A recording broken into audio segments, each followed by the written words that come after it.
action. To sync the mic. We used to Oh, of course. Expert. Okay, ready?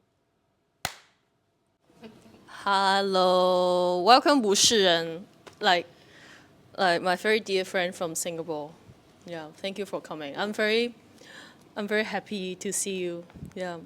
Thank you for inviting us. Thank you for inviting us. And like I have a few questions for you guys. Like so the contest is we just have like a 5 days intensive workshop and creative laboratory with WUSHIREN, and we were exploring Tai Chi and also the relationship between form and freedom. So now we are on our last day. So we want to have like a little chit chats, and I have some questions for you guys. What does the form of Tai Chi inform you in your body and your mind? How does it affect you? Maybe I can start, I guess. Yeah. I think we've been saying for quite a while how Tai Chi is a movement vocabulary. In of itself is a movement form that is very complex.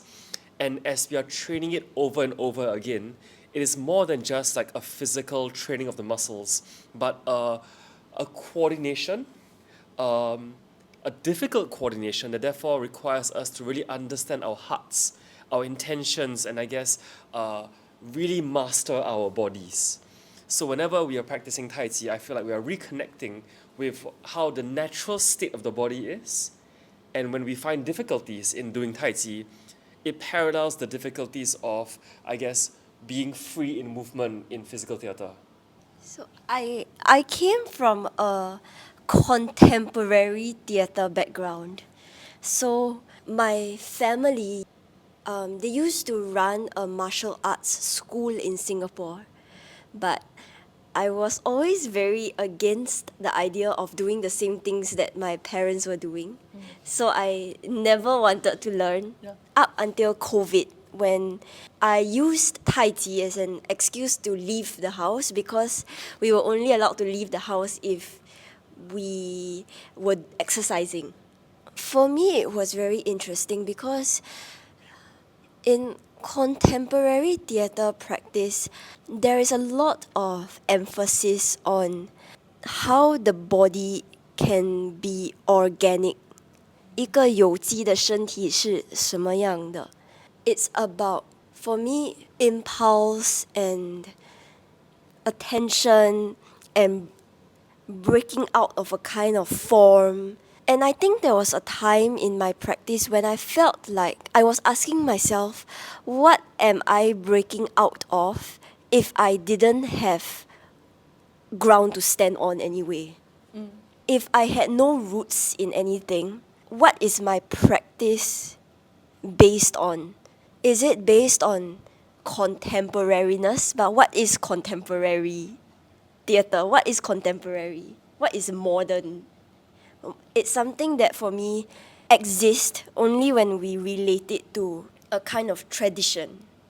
So I started to ask myself, what is a tradition that I felt like I knew? And the closest thing that I arrived to was martial arts, because I saw my family doing it since I was very young.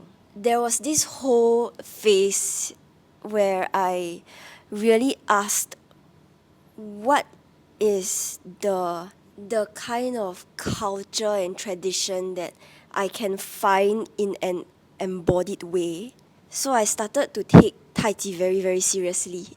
I left doing theatre for about 2 years to concentrate on Tai Chi. And then after that, I went back to doing theatre. And for me, the difference that I felt is quite like day and night.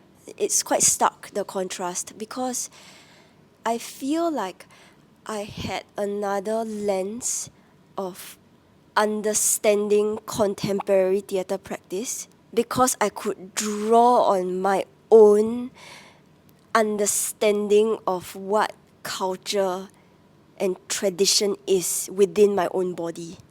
So I felt this sense that I had a home to return to. Like in response to that, like I feel like one of the reason that I start this project, or the reason that I actually go to pursue intercultural theater as a practice, is also from this very deep question of where is my root, and very deep existential crisis. I feel like because when I went to Singapore, and now you are here in Hong Kong, and we have this conversation of like how similar both places are, because we are the melting point of East and the West. And I feel like Singapore is even more complicated because there are also much more diversity in Singapore comparing to Hong Kong, which is still major Chinese population, right? And I always feel like, but when I'm in Hong Kong or when I'm in Singapore, I always feel this very strange sensation of so many things is happening in front of me, and I don't know where to stand. That is why I really resonate with you about the reason that Tai Chi becomes the home, the harbor for you, and which I really appreciate that. So I think one of the reasons that I really like to work with you is also because of that, because I see something that in the vision that we are very similar. We share something really really similar about this thing. And also very interesting because this meeting point between East and West, I sometimes also wonder what it is like on different bodies. So for example, Beatrice and Julian, they are half Belarusian and half Chinese. So literally the epitome of their being is this meeting point between East and West. So I'm also very curious how you see this practice of Tai Chi for yourself, because there is that difference, but also you grew up in Singapore, which is a very Asian society that has a lot of similarities with Hong Kong also. I guess for me, because we were actually brought up very raised with our mother, who's very traditionally Russian culture and customs. So when I, at least for me, was brought up in Singapore, I feel like I was actually quite detached from the local way of life, because my mother brought us to Russian Orthodox Church. I went to more of an international school, so I was mixed with so many different races and culture of other people. So I didn't really think too much about where my roots came from, and I was like, I'm already a blend of everything. So when I came back to Singapore and I started to work with them, and started to be very fascinated with Tai Chi as a craft at the beginning, and the way of the connection with the body.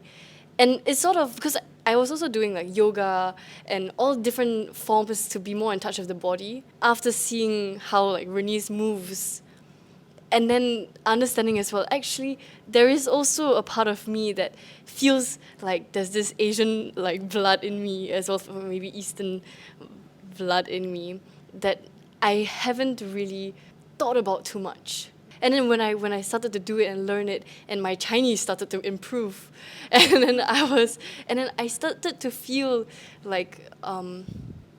as much as I at first looked at Tai Chi for its form, I started to feel more in touch with my roots, doing it and learning more about the wisdoms of Tai Chi. I will add on that as I was growing up in the same family, we were actually not very in touch with a lot of very specific cultures, which means we were playing the piano, a very Western instrument. We were learning English. We were not learning any of the folk songs or any of the folk traditional instruments, music, or anything like that. So my first real touch with a cultural form was Tai Chi.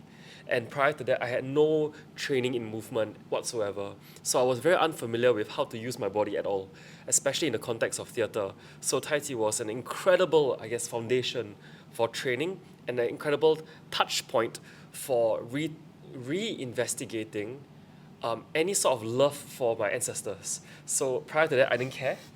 But when I move, I can almost feel like I'm moving with my ancestors who have done this for hundreds of years ago, and thus began a love for the traditional arts.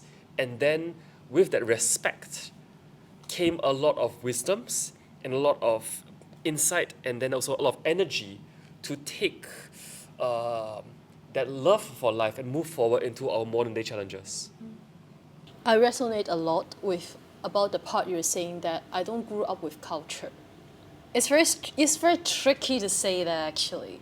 It's very tricky to say that because I actually grew up with a certain kind of culture, but it's not the traditional culture, or the the tradition in my family doesn't appear as a very conventional Chinese family. Like I grew up Chinese and my parents are Buddhist so it's very strange for me to say that because when people say we don't have culture, it's not true. Yeah, it's not true. But you know what? Do you know what is my biggest fear? I love traditional songs, and I think I reconnect to my Chinese root after I went to Intercultural Theatre Institute.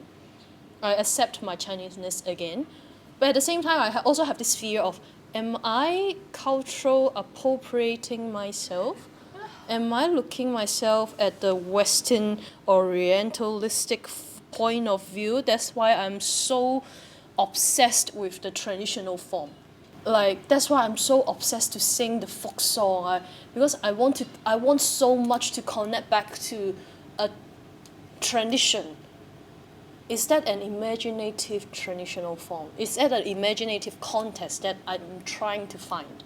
And that part is not true at all. It's not responding to what I actually grew up with. Because what I actually grew up with, pop culture, Hong Kong pop culture, Japanese anime culture, K-pop, Western British rock, like aren't those things are my culture?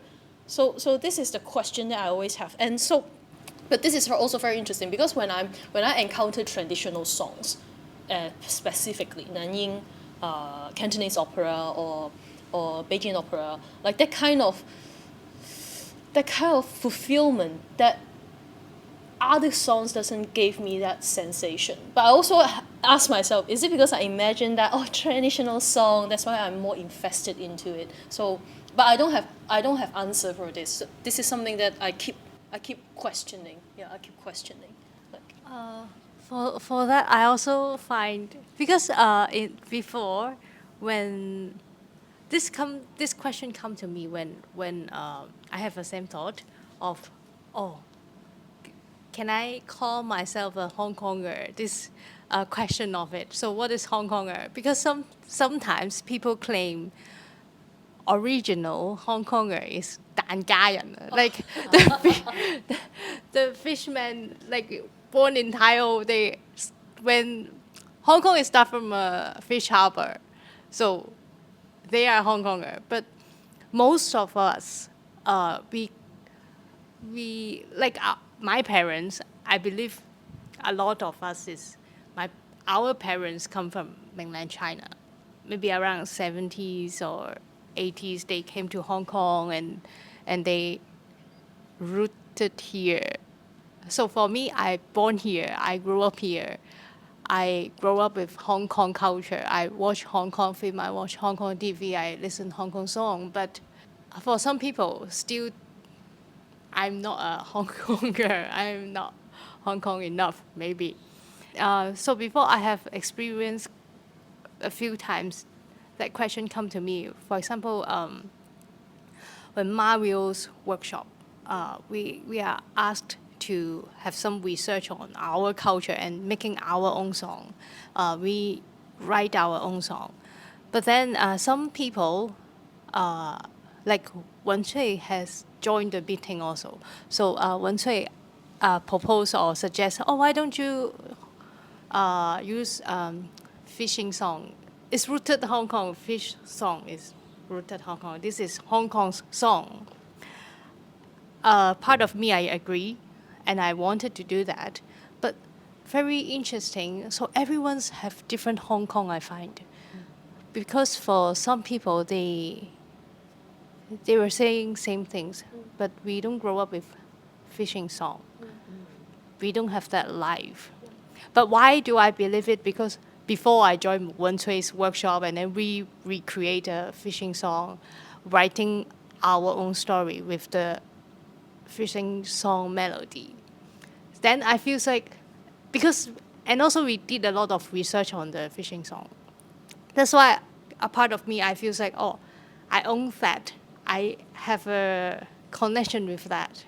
But it is because I have research on it. It is because we went to Thailand, we visited those people, and we did a lot of research. That was, I believe. But yeah, this is the confusion of mine too. Of am I a real Hong Konger or who is real Hong Konger? Yeah. When you talk about the identity or cultural background, because I have a Japanese religion, and when you're living in under this background, and because in my blood, also I have my father is a Hakka background, and then I would think that I am Hakka in Chinese is 客家人. It's people living in different places, but you're just the guest of the place. So is that Hakka people don't have a root? No, they do have their culture.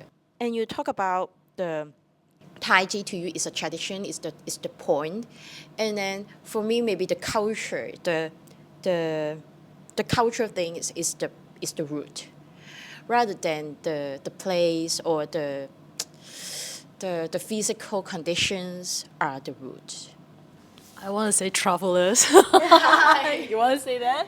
We're all travelers. We're all travelers. I wrote here like nomads, like people who are able to belong anywhere and everywhere. Cause I also feel like going back to Tai Chi, everyone has a different experience of Tai Chi. Yeah. No one can claim Tai Chi in its entirety, and I truly believe this. It's the same for me how no one can claim what the Tao is. So like, what is the essence then of Tai Chi to me? I feel like it is a way in which I see life. For me, there is Tai Chi Quan. Tai Chi for me is a philosophy. Quan is a martial art. So actually, Tai Chi Quan to me is a martial art born out of a philosophy. So the martial art for me is just a kind of like a song that tries its best to embody what this philosophy of Tai Chi is. So Tai Chi, what is Tai Chi? In English is Tai is great and Chi is extremities. So like two polar opposites of yin and yang creates Tai Chi. 阳中带阴，阴中带阳的太极的图。But then when we look at it from this perspective of myself, where do I stand? Do I stand in yang or do I stand in the yin? And like, what is my relationship to yin and my relationship to yang? And then the more I ask this question, the more it is really like 那个图片 like 你不可以，你没有办法去分解阴跟阳，它因为有阴我们才可以明白阳是什么，因为阳的存在阴才会有这个存在。So for me, Tai Chi is a path towards this thing called like, I feel it's a path towards 无极 where how I understand it is really goes back to 这个道德经 of like 道可道非常道，名可名非常名 is this sense of wow, in the best way I feel like I can describe it is when in the Rumi poem that you sent yesterday, Yeah. like beyond the thoughts of right and wrong, there is a field. I will meet you there. Yeah. So when we remove this idea that life is black or white, is yes and no, suddenly there is a door that opens up into this very big space that cannot be named and cannot be categorized. And I feel like this is a very religious way of looking at the world. But the sense of religion as in the word religio, to reconnect. It's a sense of like talking to the soul or talking to the universe, you know, that is so much bigger than what our small thoughts and small labels can put onto things. You know, like I have this because I have been asking myself, like in our project we study different traditional forms, and then like when we were speaking about that, our 共识就是太极 is the foundation. And now I feel like this conversation or the past few days that we experienced kind of clicks me to reminds me why subconsciously we make that choice. I want to respond to the nomad first. It's like speaking about our background, like intercultural theater practice, intercultural theater institute graduates, we have a theater buffet. We eat different kind of food from different part of the world, contemporary food, traditional food, and then and at the end of the day, I feel like, oh, I eat so much and I don't know what is my own practice, but somehow in some way I know that they are indicating something very similar. They are pointing towards that path, that Tao of, I don't know, the ultimate secret of performing art or even life, right? I don't know what's that. And somehow I have a sense of it's there, but I couldn't really articulate it. I mean, that's why I made this project. We are doing this together, right? And then the conversation that we have about Taiji, is because it's like yoga. If you just practice the asana, you don't practice yoga. Yeah. You need to practice the philosophy of yoga. So Taiji is the same because you need to practice the philosophy, the spirit of Taiji in order to do it. It's not only about the Tao. And then what really inspired me is that I don't have words to describe it, but it's something out of duality. Beyond the idea of right doing and wrong doing, there is a field, right? The Rumi's poem, and I feel like somehow why Taiji is the anchor point is not only because of the benefit the physical training bring to the actors or the mental meditative effect on the actors, but also that philosophy to look at all those performing training, all those genre mediums, because in theater is a 综合艺术, everything involved inside, right? The element, a lot of elements is inside theater. So it's also 那个 lens 啊，就是 that kind of 圆圆的东西，我不知道那个怎样讲 out of words. So maybe I'll share a little bit about the lived experience that we have now is homogeneous throughout the whole world. Like if I take a random Greek teenager, they have access to the internet, and so their experience of the world is very similar to ours actually. So when we look back at our ancestors who were fishermen, our fisherwomen, like, you know, they were engaging in fishing, they were engaging in farming, we will never be able to replicate that lived experience. But when we talk of tradition, it was as if our ancestors wanted to pass down insight and wisdom to the next generation. So they packed up this present, which is Taiji or a folk song or something, so that we can experience the wisdoms of how they saw the world. Because now it's beyond just knowledge, because we can learn the history of various cultures, but we'll never understand how it feels like. But when you move, it's as if your DNA, your blood, your bones will remember, and something clicks, which is why I feel there's an incredible experience that can lead to an emotional change, or it can lend to a sensational change when I practice Tai Chi.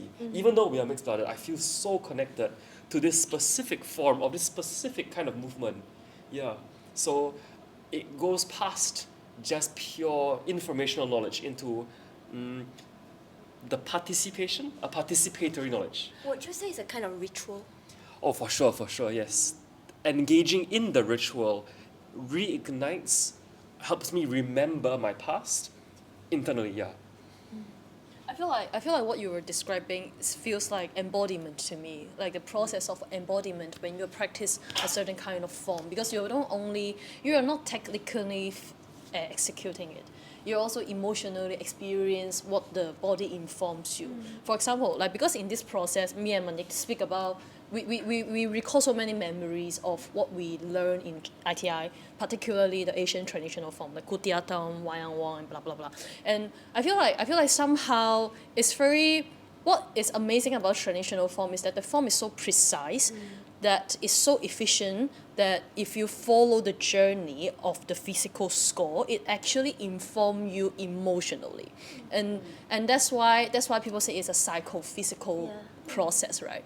And although I feel like in Chen, the practice that we have is just a few days, like a quick intensive course, but somehow I start to sense the momentum of the movement. Somehow, like for example, when we do Qi Shi, I have a sensation of going up and coming down, and this process wakes me up because of this and this momentum, right? So that's why I feel like yes, the secret of traditional form, there is no secret. This form itself already tells you, I don't know. I mean, it's very interesting that we were also speaking yesterday how working with the elements of Taiji feels very different from the Laban 8 elements. Yeah. And I think Alyssa was saying how it feels like for her, Laban feels a bit 2D and Taiji feels more 3D. And this is a very interesting dynamic to me. Not in terms of like which one is superior, but to because of how because we work so much together, and also because Beatrice and Julian come from a very orthodox tradition, as in like Orthodox Christian tradition. So we were looking at a lot of philosophy, which was very important for us because we realized that our art and is a kind of embodied philosophy. So we started to study different lineages of philosophies, and we asked this question, which is, what is the difference between Eastern and Western philosophy? Because how is it fundamentally different in the way people see the world? And I mean, I still have questions about this question, but my sense is something like in Western philosophy, the grammar of Christianity is very strong. So it's about this search for ultimate truth. What is the absolute? What is the supreme? And then for Eastern philosophy, my sense is not a search for truth, but how can we exist in this world? The human being's relation to 天 to 地 to 人. To 人 is like Confucianism. 天地 is 道, and then 人跟空 is 佛教. So it's about this in between space, I feel. That's what for me is the sense. For me, that's the sense that I get from Eastern philosophy.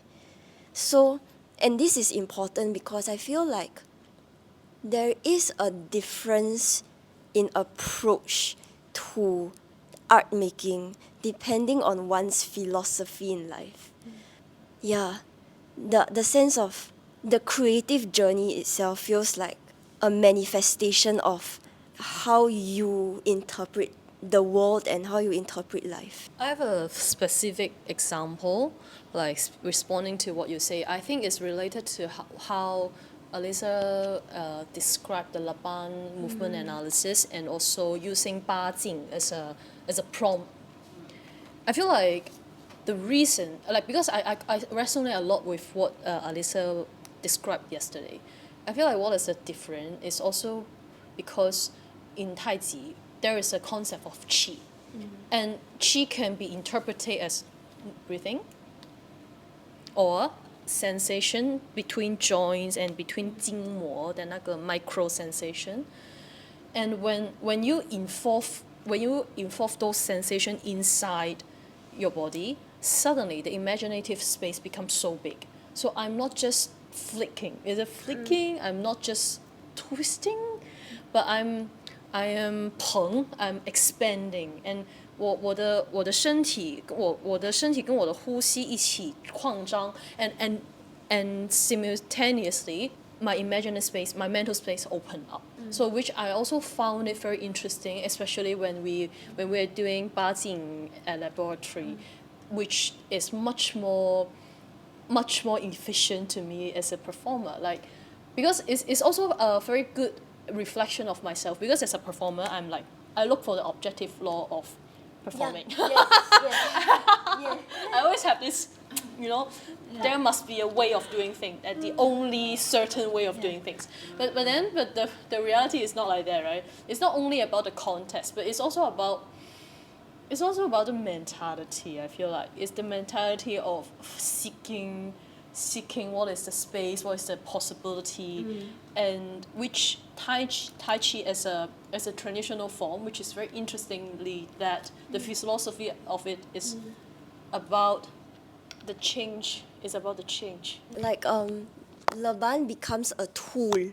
It's like colors on a watercolor palette that I can use to paint. It's like a tool. I'm using flicking, I'm using floating to create something. But 彭丽吉安材料就靠 is like how you understand yourself in relation to space.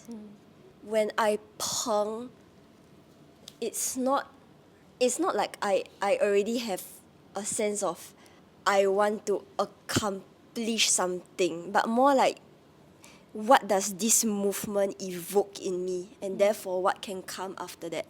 Something like that. That's the sense that I have. For me, I find, for example, when you use 彭丽吉安, I feel more details of the feeling. But I find the imagination is more details when we use the Chinese word, maybe because I'm a Chinese or I don't know. And compared to philosophy, I think it's more close to nature, about our body. In Tai Chi, in East, the philosophy, yeah, it's more 更自然的感觉，就是 respect my body, that bring me to myself more.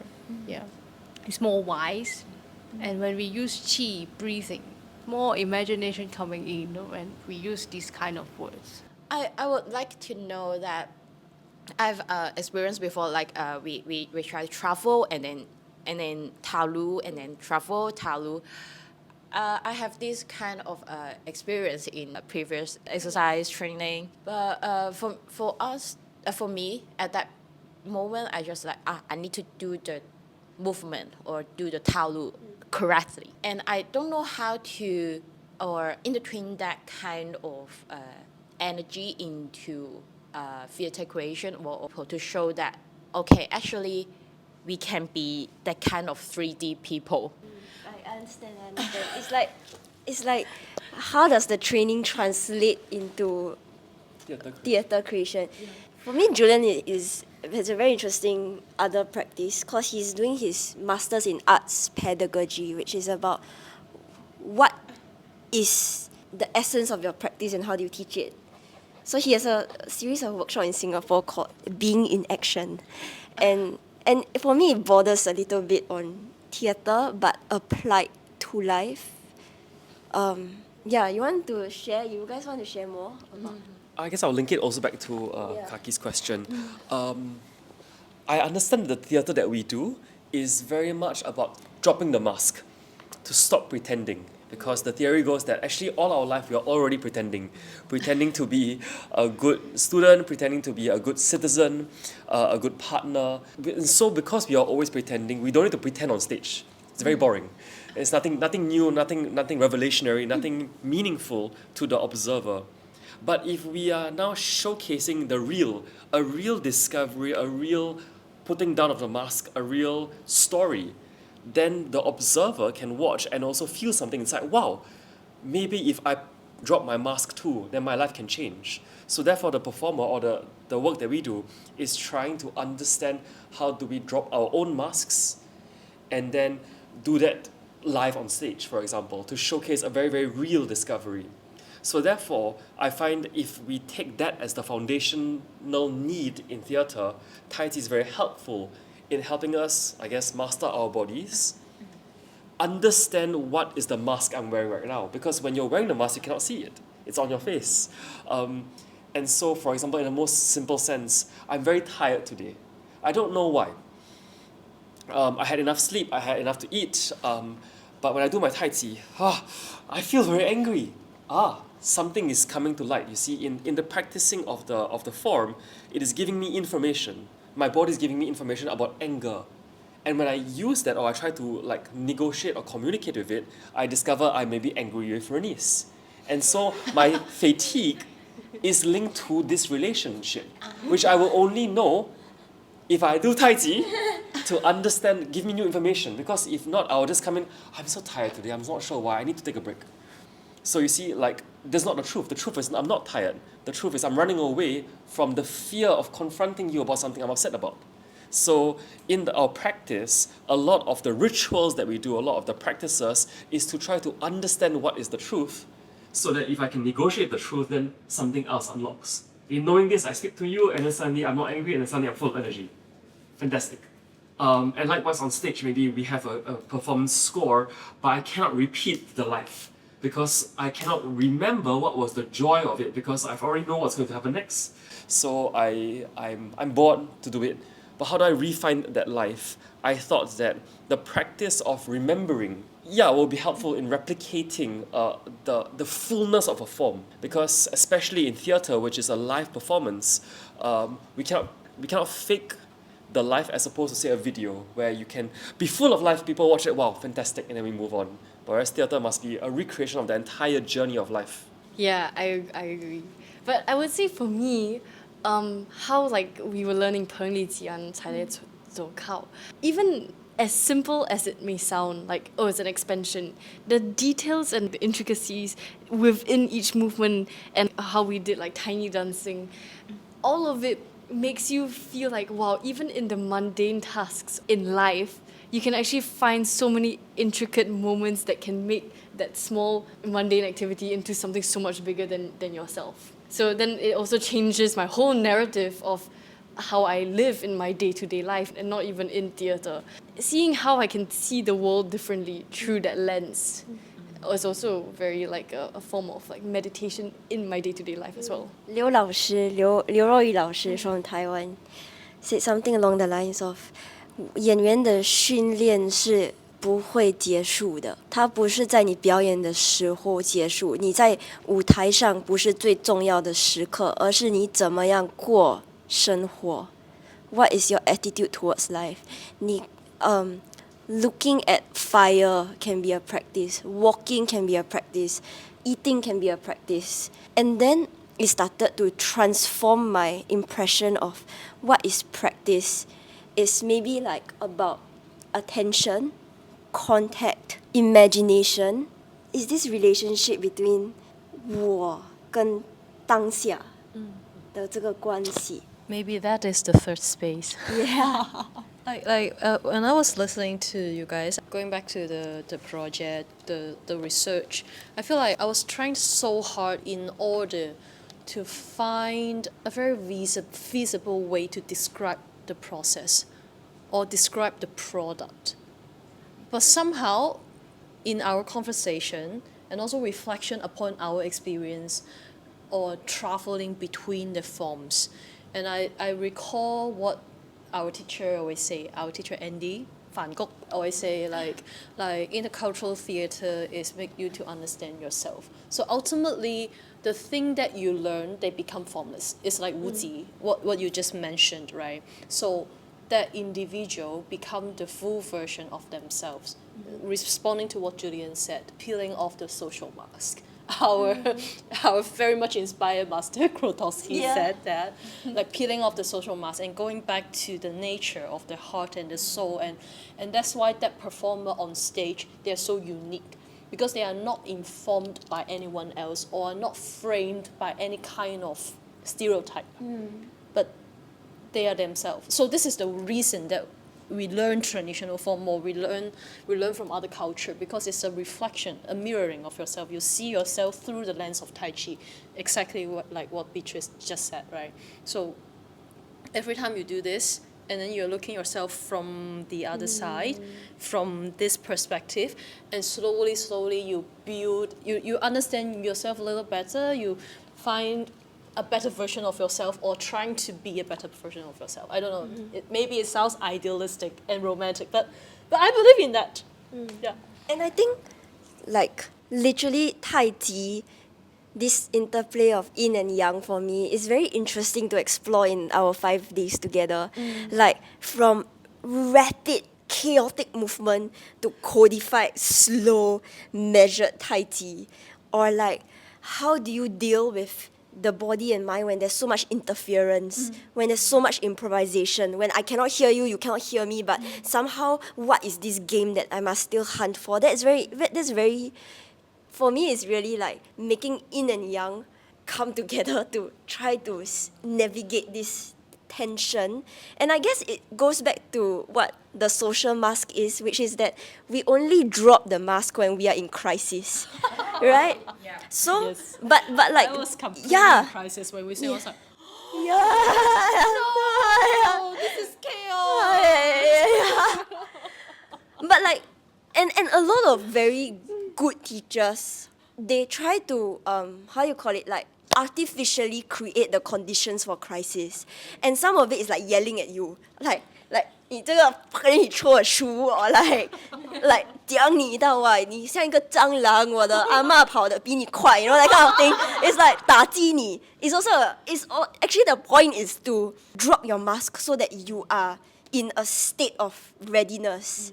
But I guess also in Tai Chi spirit is like, this is something that is very important to me, which is there another way? Yeah. Is there another way forward beyond this violence? I feel like because like it's so interesting, because I realize that we just share so much common interest in different kind of perspective, because in our process of discussion during this project, we speak a lot about the pedagogy, specifically pedagogy of traditional forms. And also in contemporary theatre, actually, because we also went through like contemporary theatre training, which power structure kind of determines the dynamics between the teachers and the students. But like I have a very opposite point of view, because like I'm someone who you scold me, I will become better. Like it works for me. Like shame and punishment works for me, and I do become better. I do correct myself because of that. Manik is like, no. So that's why I feel like this is so interesting, because like now as I'm teaching more and more, like I also reflecting so much upon facilitation, like how to guide the person, how to lead them to go further without being the absolute power inside the room. But I feel like, yeah, please share your thought, because I'm the slave of power. Come on. Please share your thoughts also. It's very, I'm interested to know all of your thoughts, because, personally, right, I come from a very similar training background, and I fall into that very often. And it was a recent production that we did together that made me realize that not everyone received it the same way as me. Like, it is, even for Beatrice and Julian, I also started to see how sometimes there is this like adverse effect. Like, yes, they are very alive in this moment, but because after the work, I go out with them, I just live with them, I eat with them, then I'm like, there's also a residue of trauma to their lives. And am I going to be the kind of practitioner that will risk a person's entire life for that moment of clarity? And is it worth it? Is it also in line with this philosophy of Tao and Chan, you know? Yeah, so I'm interested to hear all your thoughts. For me, it doesn't work for me, because when I'm afraid or when I'm scared, I'm someone who will frozen. I cannot do anything. So I will collapse, and I don't know like I will still practice on the things that I have to practice, but like I will like really like I will be very afraid. Also, I know it's not working. That's why I find out, oh, what is working for me is, I'm the person who need encourage, who need like you can scold me, but not personally. You can criticize, but not personally. Not saying, oh, you are so bad. This it doesn't help me. But if you're saying, oh, you are not hitting the right note, or you have to sing, you are flat now. These are like I understand what do you want me to do. But if you saying your comment, or it's like you are so bad, you cannot do it. It doesn't help me because I don't know what they want from me. I don't know how to change. Like you have to tell me which part I'm not doing good and how do I change it. This is helping me so I can find a way to do it.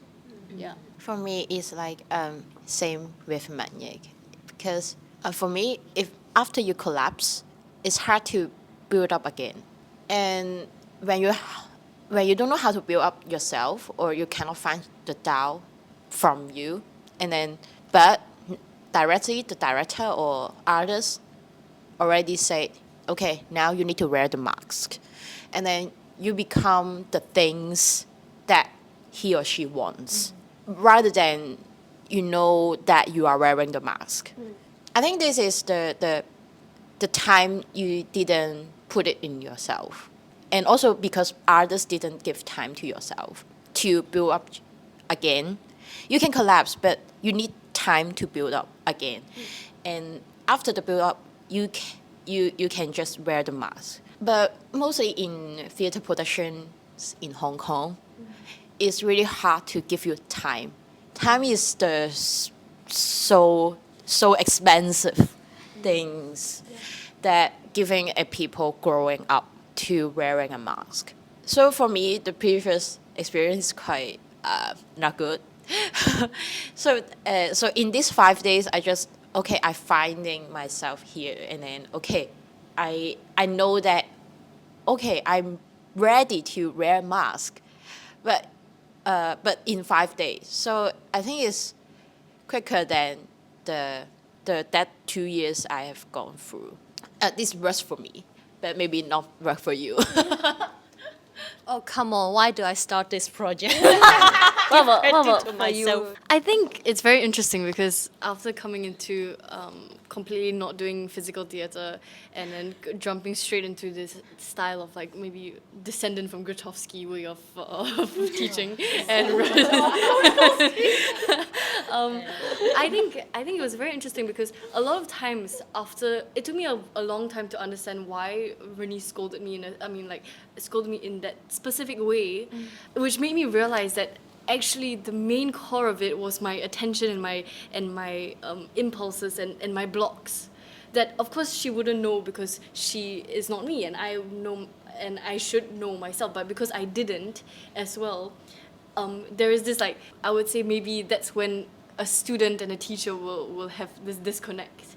Because I didn't know what the intentions were. And then when after so many, maybe time was important as well, and understanding that all my thoughts and understanding of what I'm doing needs to be thrown away because I was stuck in a box, basically, my mindset. I'm like, oh, she's scolding me because I'm not doing this right. But actually, she's scolding me because I have a block and there's no life in it because I'm doing it because she's telling me to do it. It's not my own self that I am doing it for me. Yeah. And then I forget who I am, I forget where I am, and I forget what I'm doing. It's about the agency, So right? it's about the agency, the drive. And then I'm like, wait a goddamn minute, you are so right. I'm like, how the hell do you see my block? And maybe at that time, like nice words wouldn't work because I was already going to an extreme end. So maybe at that point in time, I needed like a wake up. Your heart is not here with us. And then that's when I also realized in my singing, because when I start like thinking about, oh, does this sound beautiful? Does this sound nice? And then I'm starting to think about the song so much, I have forgotten about everything that I learned about my body and how it's like a vessel for my sound.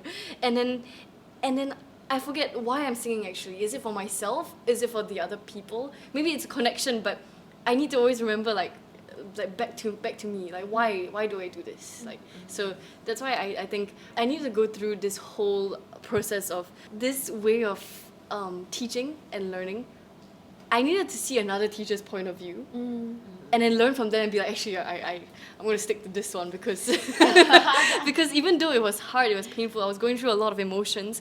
I think I've learned so much from fully feeling what I felt to be able to know myself fully now and not follow you just because I think you know so much better than me.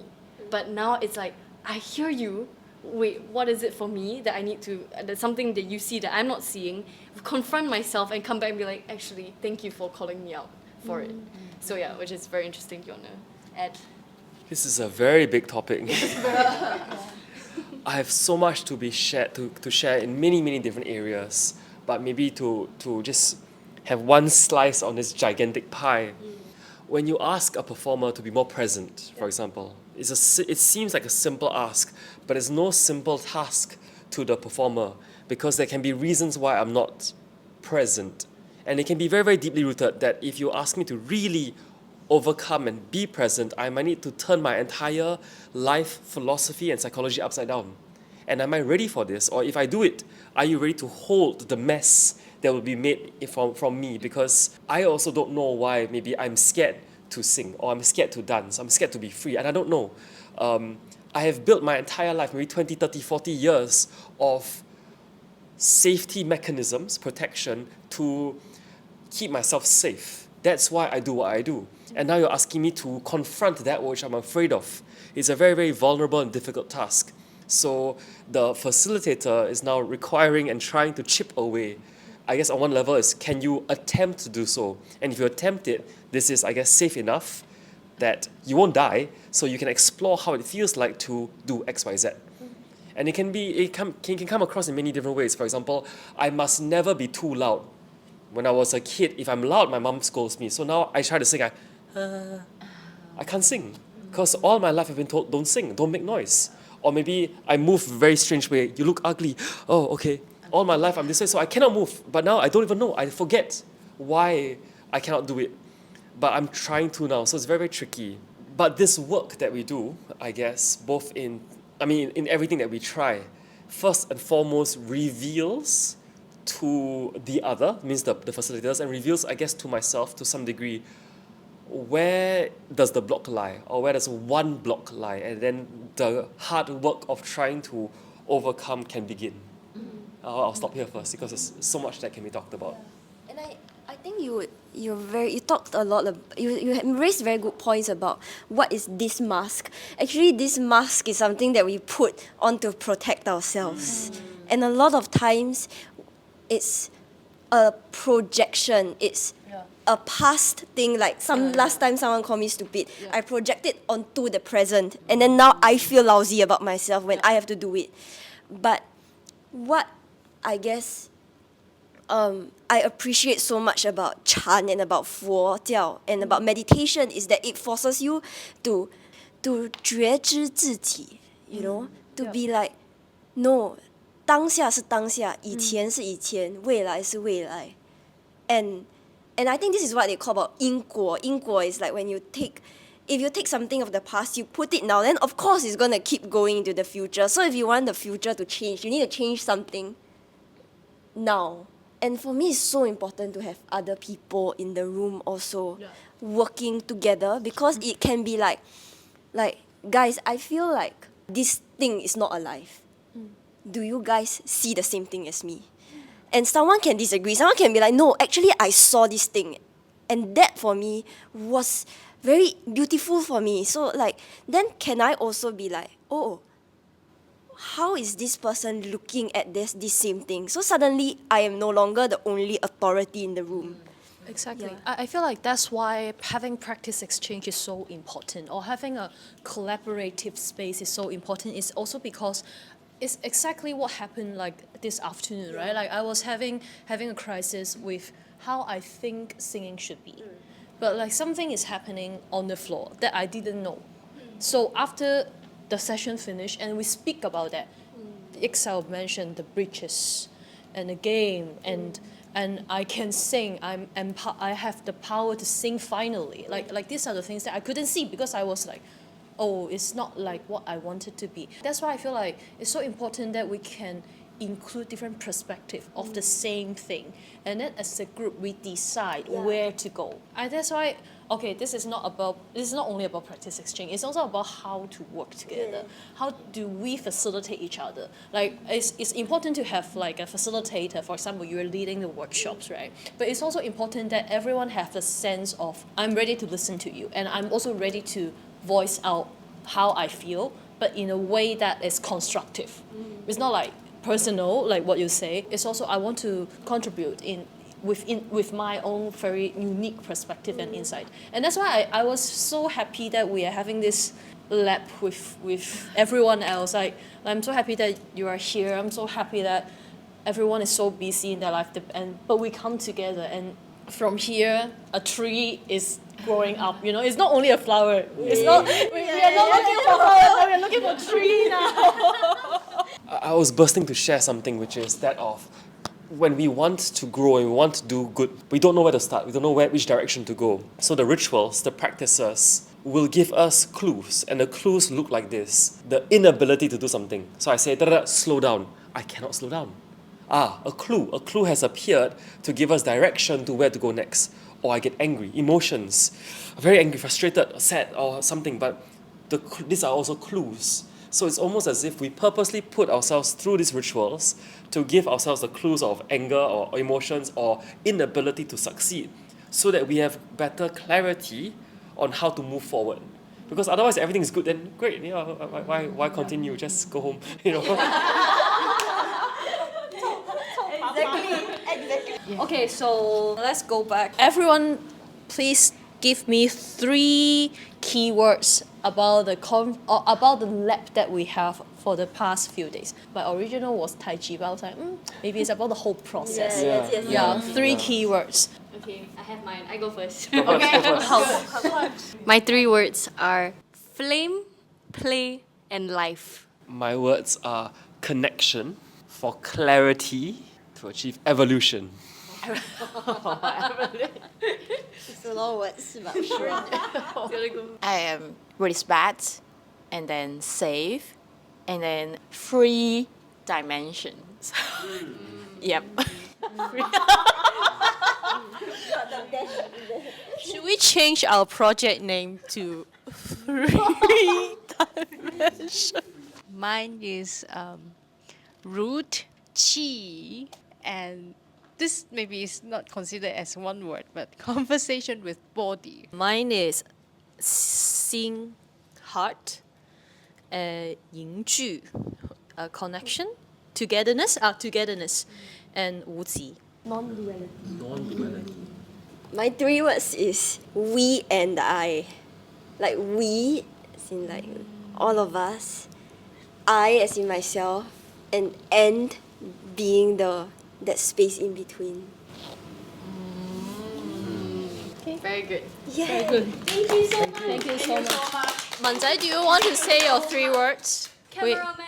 Our very, very Sanfu train and do the cam at the same time. Thank you so much, Manzai. The first is connection. So all kinds of connections with oneself, with the others, and with what's happening in the body is the connection. The second one is openness. Openness to receive something you like or you don't like. You knew it before, or something you don't know, or something uncertain. Openness. The third one is origin. So to connect with where you come from, like the identity, the issues that you just discussed, or I always think of, okay, why do I move like this today? Is that because of my laziness, or because of my injury before, or because of my previous training? Lead me to this sort of pattern. 3 words. Thank you so much. Thank you. Bye bye.